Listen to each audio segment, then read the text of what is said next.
लोकसभा निवडणुकीचे वारे वेगाने वाहू लागले आहेत। रायगड मतदारसंघातून महायुतीचे सुनील तटकरे रिंगणात उतरले आहेत।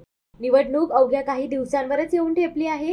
अशातच निवडणुकींच्या अनुषंगाने विविध पक्षांच्या दौऱ्यांना, बैठकांना, प्रचाराला सुरुवात झाली आहे। अशातच रायगड लोकसभेचे महायुतीचे उमेदवार सुनील तटकरे यांच्या प्रचाराचा नारळ रायगडच्या पोलादपूरमधून पितळवाडी येथे फुटला व सुनील तटकरे यांच्या प्रचाराला जोरदार सुरुवात झाली आहे।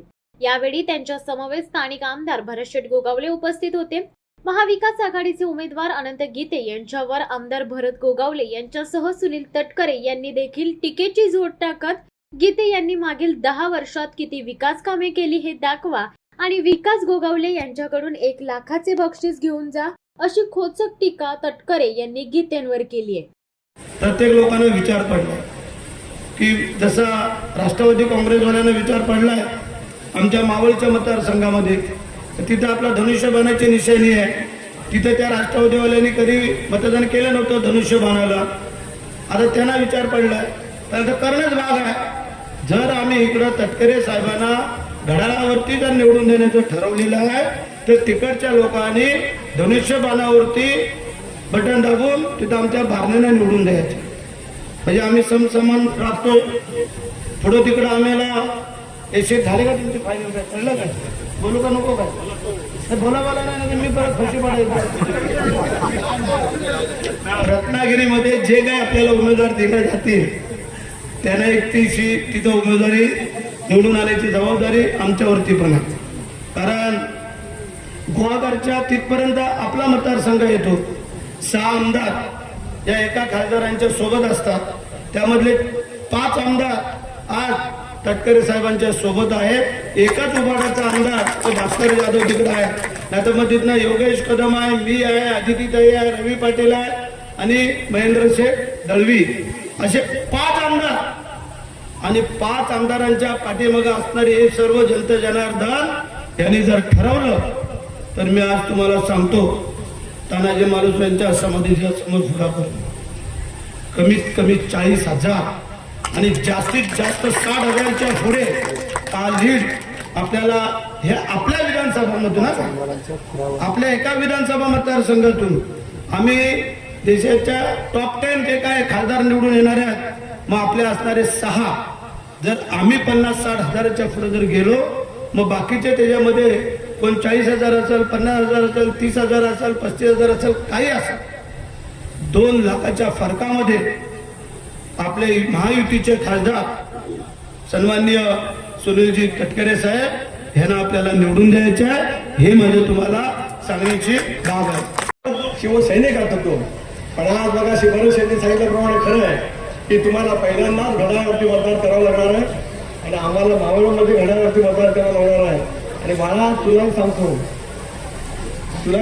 सगळ्या जणांना गेले तुमच्यापासून सगळ्यांना ऑक्टोबर महिन्यात आपल्याला सुद्धा धनुष्य बाणावरती मत टाकू पहिल्यांदा त्या ठिकाणी असं म्हणतो माझ्या शिवा कुठं माहिती ते तर शेत मित्र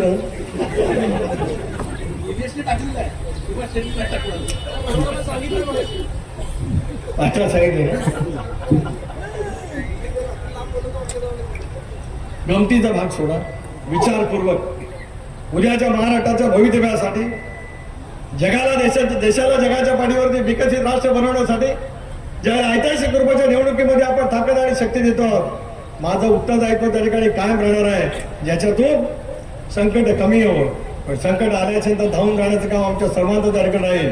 पण पायाभूत सुविधांचं झालं सिंचनाच्या क्षेत्रामध्ये असेल, उद्योगाच्या क्षेत्रामध्ये असेल, पर्यटनाच्या क्षेत्रामध्ये असेल, हे उभा करण्याच्या दृष्टीतून पावलं त्या ठिकाणी उचलली जातील।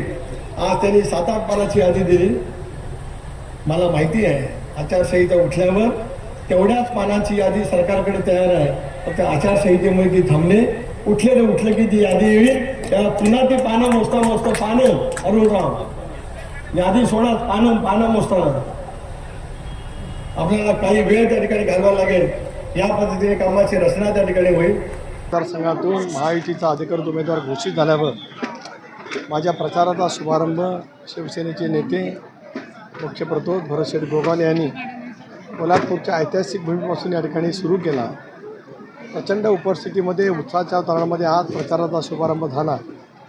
आगामी येणाऱ्या निवडणुकीमध्ये भारतीय जनता पक्ष, शिवसेना, राष्ट्रवादी काँग्रेस पक्ष, इतर घटक पक्षाच्या माध्यमातून मोठ्या फरकाने या मतदारसंघातून विजय मिळेल त्याची मुहूर्तमेढ आज भरत शेट्टी पोलादपूरच्या परिसरामध्ये या ठिकाणी सुरुवात करून केलेली आहे. तसं बघितलं तर महाविकास आघाडीचा सुद्धा घोळ संपलेला आहे. आम्ही ज्यावेळेला दिल्लीमध्ये होतो त्यावेळेला जवळपास सर्व चर्चा त्या ठिकाणी झालेली आहे.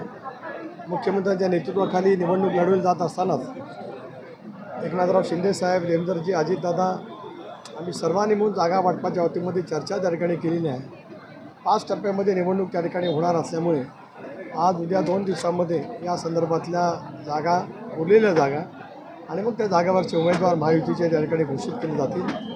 आपण पाहू शकतात की भारतीय जनता पक्षाने जवळपास 25 उमेदवार घोषित केले, शिवसेनेने 10 उमेदवार जवळपास घोषित केले, राष्ट्रवादी काँग्रेस पक्षाने 4 अधिकृत अधिक जानकर साहेब परभणी त्यांची उमेदवारी त्या ठिकाणी घोषित केलेली आहे. उरलेल्या जागांच्या बाबतीमधला सुद्धा निकाल 2 दिवसात त्या ठिकाणी होईल.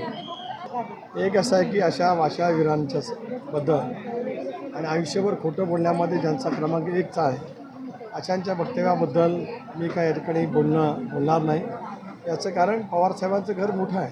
पवारसाहेबांच्या घराने एक वेगळा इतिहास गेले 6 दशकं आदरणीय पवारसाहेब त्या ठिकाणी काम करत आहे. अशा पैचं वक्तव्य करत पवारसाहेबांच्याबद्दल नेमकं काय त्यांना बोलायचं आहे त्याचं उत्तर त्यांनी त्या ठिकाणी पहिला प्रथम द्या. एक असं सांगा की गेल्या 2 महिने 3 महिने गीते या मतदारसंघामध्ये फिरतात. लोकसभेच्या निवडणूक आली का याच्या वातावरणाची सुरुवात ते फिरून करत असतात. त्यांच्या कुठल्याही एका भाषणात त्यांनी विकासाच्या मुद्द्यावरती त्यांनी सांगितलं का?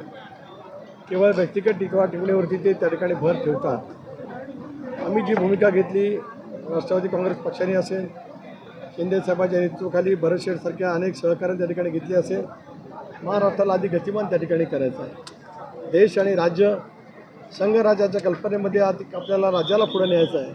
पण तो क्रांतिकारी निर्णय आम्ही त्या ठिकाणी घेतला. जनतेचा खराखुरा विश्वासघात कोणी केला असेल तो अनंत गीतेने केला. 30 वर्ष त्यांना संसदेमध्ये काम करण्याची संधी मिळाली. 10 वर्ष ते केंद्रामध्ये कॅबिनेट मंत्री म्हणून काम करत होते. त्यावेळेला त्यांनी जनतेचा कधी त्यांना आठवण झाली नाही किंवा विकास केला नाही. खरेखुरे विश्वासघातकी आहेत ते अनंत गीते आहेत. शिवसत्ता टाइम्ससाठी संदीप जावडे, रायगड.